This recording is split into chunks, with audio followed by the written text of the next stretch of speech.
यो हो नेपालको पूर्व पश्चिम राजमार्ग, जसले नेपाललाई पूर्वदेखि पश्चिमसम्म जोडेको छ। हरेक दिन यही राजमार्गमा सदनदेखि सडकसम्मका मानिसहरूको ओहोर दोहोर हुने गर्दछ। राजमार्ग स्थित अत्तरियादेखि महेन्द्रनगर सडक खण्डसँगै जोडिएको एउटा यस्तो बस्ती छ जसको दुःख र पीडा सुन्ने यी मान्छेहरूलाई न त समय नै छ न त चासो नै।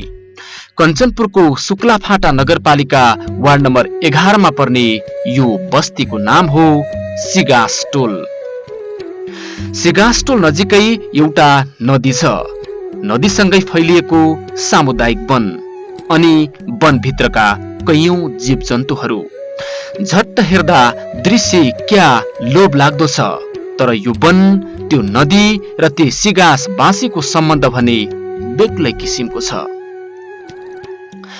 ठाउँ हेर्दा जति रमणीय छ, त्यो भन्दा बढी समस्या, चिन्ता र पीडा छ सिगासवासीलाई।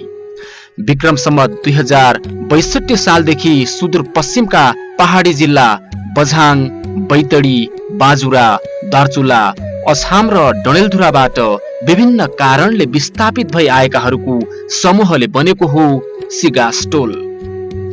विभिन्न आरोह अवरोह र अभावहरू झेल्दै यो बस्तीले 1.5 दशक बिताएको छ।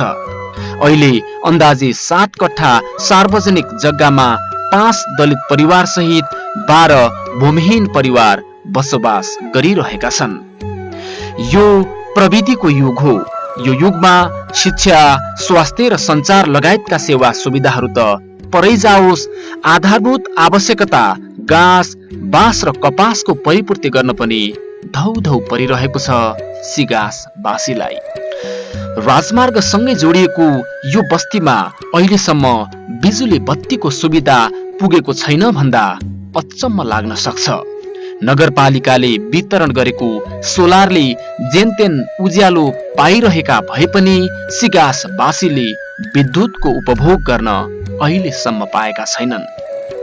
सिगासवासी भन्छन् जीवन चलाउन गाह्रो भइरहेको छ।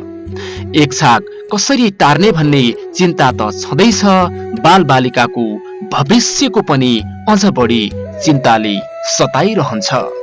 स्वास्थ्यको सुविधाका लागि सरकारी अस्पतालबाट पाउने निशुल्क औषधिहरू पनि मेडिकलबाट किनेर लिनु परेको उनीहरूको गुनासो छ। खानेकुरा केही हुँदैन, काहीँलाई 1-2 मानु ल्याएले खाने जनसङ्ख्या बढ्ता हुने भयो, खानेपिने थोका हुने भयो। खाउँ भन्ने ठकान छैन, बास छैन।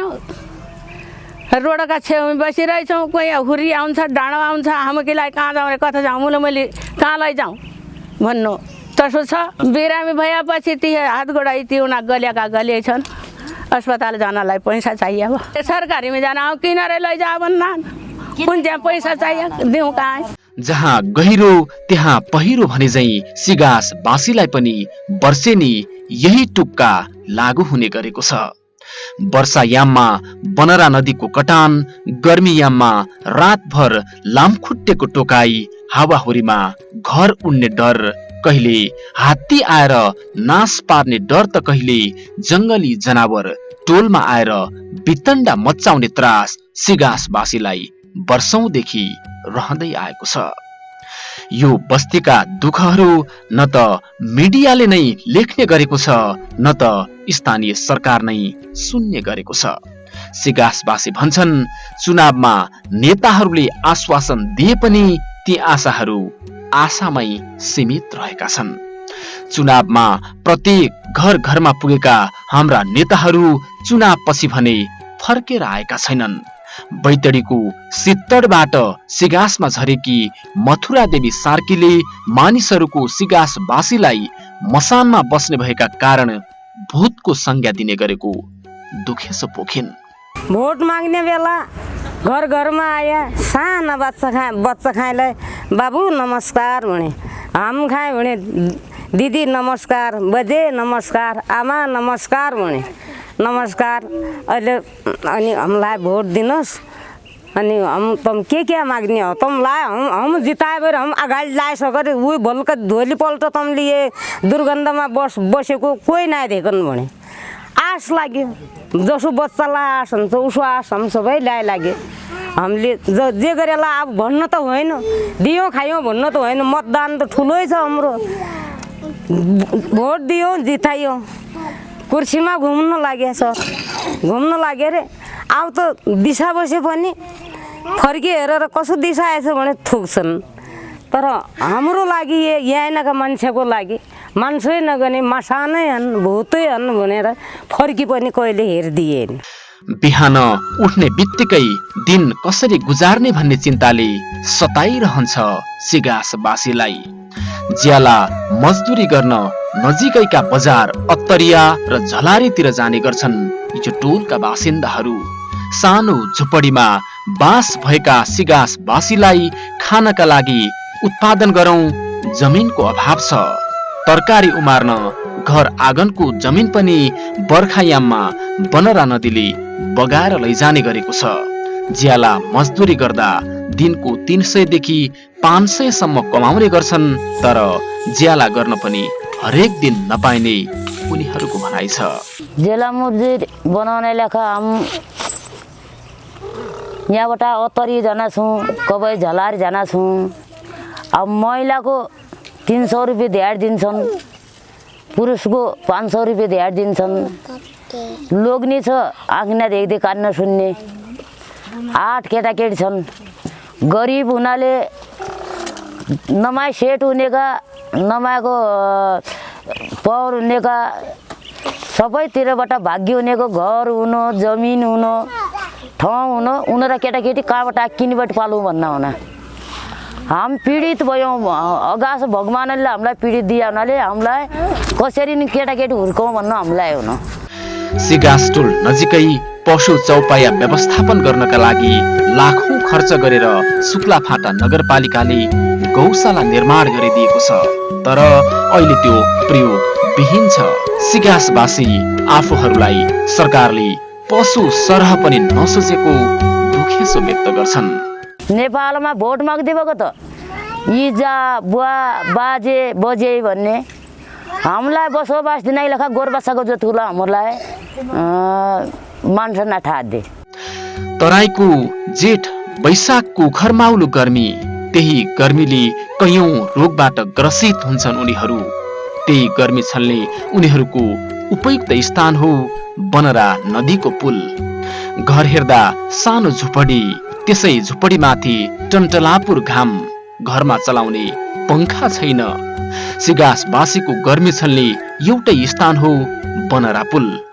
उनीहरू गर्मीलाई छेक्न र आराम गर्नका लागि पुल मुनि बस्ने गरेका छन्। थकाई मार्न होस् या दिउँसो केही कुराकानी गर्न होस्, उनीहरू पुल मुनि आएर आफ्ना दुःख सुख साटासाट गर्ने गर्दछन्। बेला बखत निकै आपद विपदको चपेटामा परिरहने सिगासटोलवासीलाई समय समयमा विभिन्न संघ संस्थाले भने सहयोग गर्ने गरेका छन्। विपदमा खानका लागि खाद्यान्न, लगाउनका लागि लत्ता कपडा पाए पनि आफूहरूको दीर्घकालीन व्यवस्थापन नभएको उनीहरू दुःख व्यक्त गर्छन्। बाढीबाट बचाउन सुक्लाफाटा नगरपालिका, याक नेपाल लगायत संस्थाहरूले पनि बस्तीलाई सहयोग गर्दै आइरहेका छन्। 2073 सालको मध्यतिर सिगासटोलको समाचार मिडियामा आएपछि खाद्य अधिकारका क्षेत्रमा काम गरिरहेको संस्था परिवर्तनका लागि कार्यरत युवा समूह याक नेपालको टोली स्थिति बुझ्न गयो। याक नेपालले सिगासटोलका बारेमा प्रत्यक्ष रूपमा स्थानीय सरकार लगायत विभिन्न संघ संस्थामा उद्धारका लागि पहल गरेपछि अहिले सुक्लाफाटा नगरपालिकाले 4वटा खानेपानीका नलका, सोलर लगायत तरकारी खेती तालिम उपलब्ध गराएको छ। याक नेपालकै पहलमा नगरपालिकाले सिगासवासीलाई स्थानीय निकायबाट प्रदान गरिने व्यक्तिगत घटना दर्ता, सिफारिस जस्ता सेवामा पहुँच अभिवृद्धि गराएको छ। याक नेपाल सिगासवासीका समस्या हल गर्न केही वर्षदेखि लागि परेको छ, तर सिगासवासी लगायत अन्य भूमिहीनका लागि परिपक्व कानून बनाई सरकारले भूमिहीनका लागि खाद्य अधिकारको व्यवस्था गर्नुपर्ने याक नेपालको भनाइ छ। नेपाल सरकारले अहिले यो जुन नयाँ संविधान घोषणा भइसकेपछि विशेष गरिकन भूमिहीनहरूलाई एकचोटि जग्गा दिने भन्ने कुराहरू भएको, तर त्यो लागू हुन नसकेको अवस्था र चाहिँ पुनर्स्थापना सम्बन्धी पनि नेपाल सरकारको कार्यनिर्देशिका 2072 छ र त्यो पुनर्निर्माण अथवा पुनर्स्थापना सम्बन्धी पनि त्यो नीति छ। त्यो नीतिले पनि त्यो अवस्थालाई चाहिँ छुन्छ, तर त्यो नीति पनि त्यहाँ लागू नभएको अवस्था। तर त्यहाँको चाहिँ के अरे तपाईँको नगरपालिका प्रमुखज्यूले अथवा चाहिँ त्यहाँको उहाँले चाहिँ उहाँहरूले चाहिँ यदि नेपाल सरकारले त्यस्तो किसिमको नीतिहरू बनायो भने त्यो नीति बनिसकेपछि हामी उहाँहरूलाई सुरक्षित आवासको लागि चाहिँ अथवा सुरक्षित बसोबासको लागि पहल गर्छु भन्ने कुराहरू भनिराख्नु भएको अवस्था छ। सिगासवासी लगायत अन्य भूमिहीनका लागि परिपक्व कानून नबनिसकेका कारण शुक्लाफाटा नगरपालिकालाई भूमि उपलब्ध गराउन असहज भएको नगरपालिका स्रोत बताउँछ। सिगासवासीलाई भूमि उपलब्ध गराउनका लागि प्रदेश र संघीय सरकारले कानून निर्माण गर्न नगरपालिकाले आग्रह गरेको छ। नेपालको संविधान 2072 र स्थानीय सरकार सञ्चालन 2074 मा भूमिहीनहरूको व्यवस्थापन संघीय सरकारमा छ। संघीय सरकार र सुदूरपश्चिम प्रदेश सरकारको बीचको साझा अधिकार हो। उनीहरूले कानुन बनाउने, ऐन ल्याउने र कार्यान्वयन गर्ने स्थानीय तहले यो चाहिँ नेपालभित्रका स्थानीय तहलाई कार्यान्वयनको जिम्मा दिएको छ। म यहाँहरूको तर्फ पनि कानुनी तर्फ पनि यहाँहरूको ध्यान आकृष्ट गराउन चाहन्छु। म नेपाल सरकार संघीय सरकारलाई आजै आह्वान गर्न चाहन्छु, यी देशमा भएका भूमिहीनहरू, मुक्तकमैयाहरू, हलियाहरू, बाढी पीडितहरू, सुकुम्बासीहरू के हो त उनीहरूको समस्या, उनीहरूलाई कसरी सम्बोधन गर्ने संविधानमा रहेर छिटो छरितो अहिले संघीय सरकारले भूमि व्यवस्थापन मन्त्रालयले एउटा ऐन चाँडै ल्याओस्।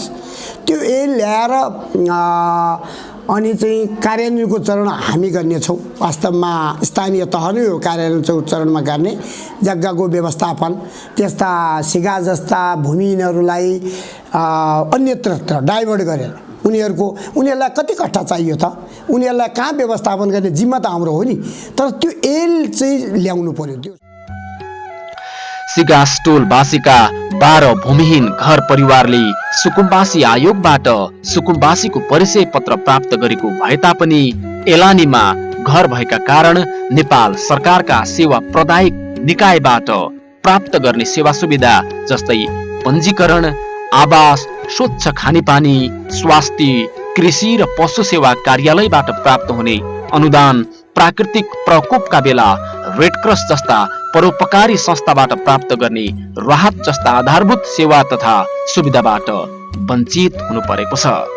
जबकि नेपालको संविधान 2072 भाग 3 धारा 30 को उपधारा 1 अनुसार प्रत्येक नागरिकलाई सफा र स्वच्छ वातावरणमा बाँच्न पाउने हक हुनेछ भन्ने उल्लेख गरिएको छ। धारा 31 को उपधारा 2 मा प्रत्येक नागरिकलाई राज्यबाट आधारभूत तहसम्मको शिक्षा अनिवार्य र निशुल्क तथा माध्यमिक तहसम्मको शिक्षा निशुल्क पाउने हक, धारा 35 को उपधारा 4 अनुसार प्रत्येक नागरिकलाई स्वच्छ खानेपानी तथा सरसफाइमा पहुँचको हक हुनेछ भन्ने स्पष्ट व्यवस्था गरेको छ।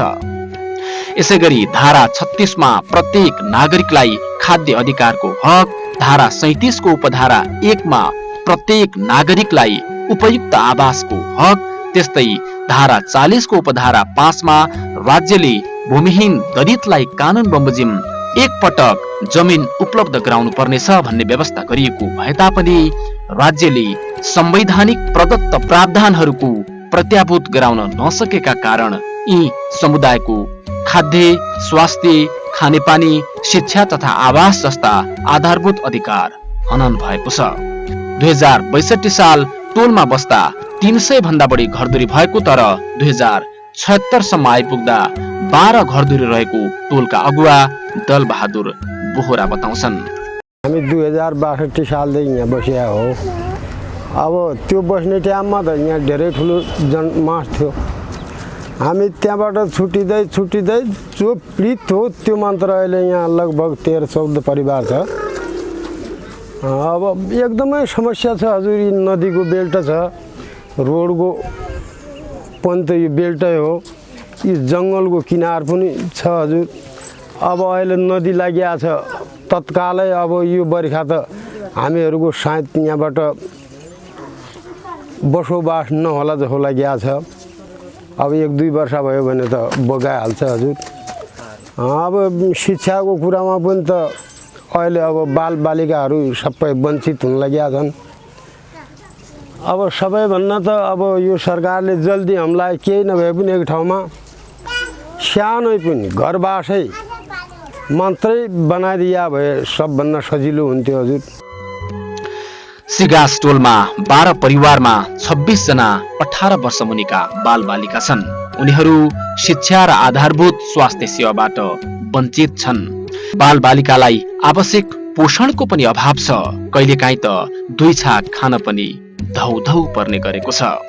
सिगास टोलकी 12 वर्षीय सरस्वती बोहरा नजिकैको श्री जनउत्थान आधारभूत विद्यालयबाट 5 कक्षा पास गरिन्। तर पढ्ने चाहना हुँदा हुँदै कक्षा 6 को भर्ना गर्न सामुदायिक विद्यालयमा 1500 रुपियाँको अभावमा उनले पढ्न पाएकी छैनन्। घरमा एकजनाले ज्याला मजदुरी गरेर कमाउने गरेको त्यही भएर 2 छाक खान र 1 सरो लुगा लगाउन नै धौधौ पर्ने गरेको सरस्वतीले बताइन्। म श्री जनउत्थान आधारभूत विद्यालयमा पढ्थेँ। अहिले यो स्कुलमा नाम नलेखाउन सकेर म यो स्कुलदेखि वञ्चित भएकी छु।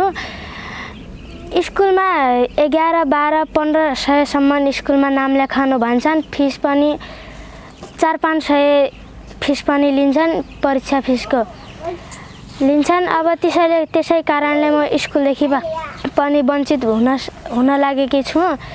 मेरो सोचाइ शिक्षक बन्ने, यिनी नानी गरिब बच्चाहरूलाई पढाउने थियो। म यो बन्न पाउन सक्दैन जस्तो लागेको छ। बालबालिकालाई स्कुल जानका लागि कापी, विद्यालयको ड्रेस किन्न र शुल्क तिर्न समस्या भएको उनीहरूको गुनासो छ। बालबालिकाको भविष्य आफ्नो जस्तै हुने हो कि भन्ने चिन्ता सिगासवासीलाई छ। ड्रेस छैन, झोला छैन, कसरी स्कुल जान्छन्? उसरी वञ्चित भयो बच्चा। पहिलो प्रथम त्यो कमजोरी, त्यो समस्या छ हामीलाई। स्कुलमा गयो भनेपछि मेरी छोरीको मैले स्कुल पढाउनेखेरि 1500 ल्याऊ, तपाईँको बच्चाको नाम लेखाउँछु भन्यो। त्यस्तै मेरो बच्चाको वञ्चित भयो, स्कुल भयो। अब यसरी यी बच्चाको पनि नहो, यो भविष्य नआऊ यी बच्चाको। कुनै सरकार, कोही मन्त्री महोदयज्यू, कोही सरकारले पनि यी बच्चाको भविष्यमा सोचिदिनु होला भन्ने मुरी धन्यवाद छ। सोधिदियो भनेपछि त्यो छ। जब वर्षायाम आउँछ अनि सिगासवासीलाई चिन्ताले पिरोलिरहन्छ। वर्षायाममा चारैतिरबाट डुबान पर्ने सिगास टोलका बासिन्दालाई खानको भन्दा पनि आफ्नो जीव जोगाउनको धेरै चिन्ता छ। बाढी आउने समस्याले चिन्तामा परेका आफूहरूलाई समयमै उचित व्यवस्थापन गर्न स्थानीय सरकारलाई सिगासवासीको आग्रह छ। अब यो बर्खा लागिसक्यो सर। पछाडिबाट समुदाय वनबाट ठुले खोलो आउँछ, अगाडिबाट त्यो तर कलवापुरको पुरै नाला आउँछ, उताबाट दक्षिणतर्फबाट पुरै नदी छ। त्यो जाने कहाँ? हामीलाई सरकारले यति चाहियो, हामीलाई उचित व्यवस्था गराइदिउँ, उचित राखौँ 10-14 परिवारलाई। हामीले त्यो खास मार्ग भनेको हामीहरूको यही छ। बर्सात आन लाग्यो, मुख घाँस त छाड्नुहोस् दूर, आफ्नो जिउको लेखा सोच्नु पर्यो। सिगासवासीको मुख्य समस्या भूमि व्यवस्थापन हो। सरकारले बाँसको व्यवस्थापन गरिदिए मात्रै अन्य घाँस र कपासको व्यवस्थापन आफूहरू गर्न सक्ने उनीहरूको भनाइ छ। हाम्रो समस्या भनेको तपाईँको अब त्यही घाँस र बाँसको भन्नुपर्छ होइन। बाँस सरकारले दिइदियो भने तपाईँको घाँसको व्यवस्था त हामीले आफैले नै गर्नुपर्ने हुन्छ र गर्छौँ पनि र गरिरहेको पनि छौँ होइन। अनि तपाईँको त्यति गरिदियो भने सायद हामीलाई धेरै चाहिँ राम्रो, मनमा चाहिँ राम्रो लाग्ने छ। सिगासवासीलाई घाँस, बाँस, कपास र भूमि व्यवस्थापन गर्नका लागि जोडतोडका साथ आफू लागि परेको शुक्लाफाटा नगरपालिका वार्ड नम्बर 11 का वडा अध्यक्षको भनाइ छ। अब यसमा मेरो सोचाइ त्यही छ भने अब अगरबाट हामीले अब सोलर दियौँ अनि नल दियौँ खानिदियौँ अरू त्यो अस्थायी क्षेत्र भयो सबभन्दा अब पहल म गर्छु कि मतलब यो भूमिको व्यवस्थाको लागि कार्यका त्यहाँबाट अन्य ठाउँमा सार्नको लागि पहिलो प्रथम म त्यसैलाई प्रयास गर्छु म अब अन्य ठाउँ गर्नुभन्दा पनि तिनीहरूको ठुलो सुविधा त्यही छ हामीले अब अन्य ठाउँको सामान्य मतलब अरू अस्थायी हो अब भूमिको व्यवस्थापनका लागि जोड त्यही गरिरहेको छु मैले।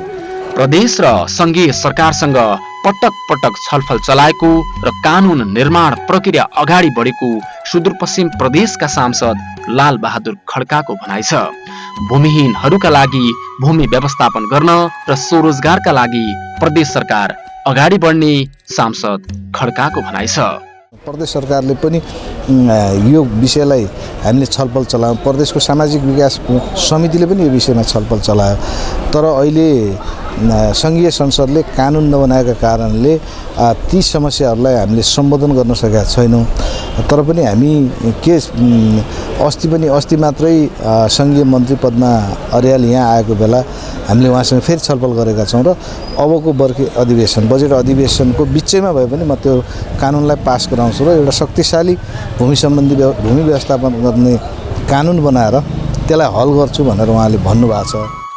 भूमि व्यवस्था कृषि तथा सहकारी मन्त्री विनिता चौधरीले स्थानीय सरकारलाई भूमिहीन मुक्त कमैया कति छन् भनेर तथ्याङ्क संकलनका लागि स्थानीय सरकारलाई आह्वान गरिसकेको बताएकी छन्।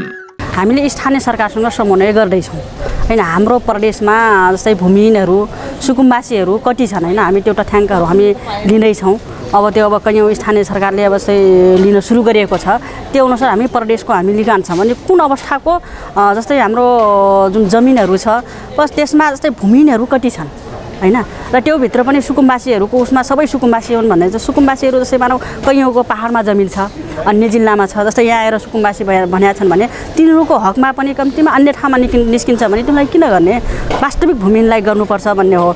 यो एउटा पाटो जस्तै मानौ जमिन दिएर उहाँहरूलाई बसोबासको लागि त्यो गर्छौँ र अर्को पाटो जस्तै मानौ हामीले उहाँहरूलाई जमिन मात्र दिएर एउटा समस्या समाधान हुँदैन हैन। त्यही भएर कुन ठाउँमा जस्तै मानौ हामीले मुक्त कमैया सुकुम्बासी भूमिहीनहरूको जुन बस्तीहरू छ त्यो बस्तीमा प्याकेजिङको कार्यक्रम लग्न खोजिराखेका छौँ। आगामी दिनमा उनीहरूलाई जस्तो मानौ कुनै ठाउँमा उद्योग खोलेर हुन्छ कि अब जस्तै हामी उत्पादनतिर लगाउने कि त्यस्तो कार्यक्रममा हामी जान्छौँ। स्वतन्त्र तरिकाले बाँच्न पाउनु आम नागरिकको नैसर्गिक अधिकार हो।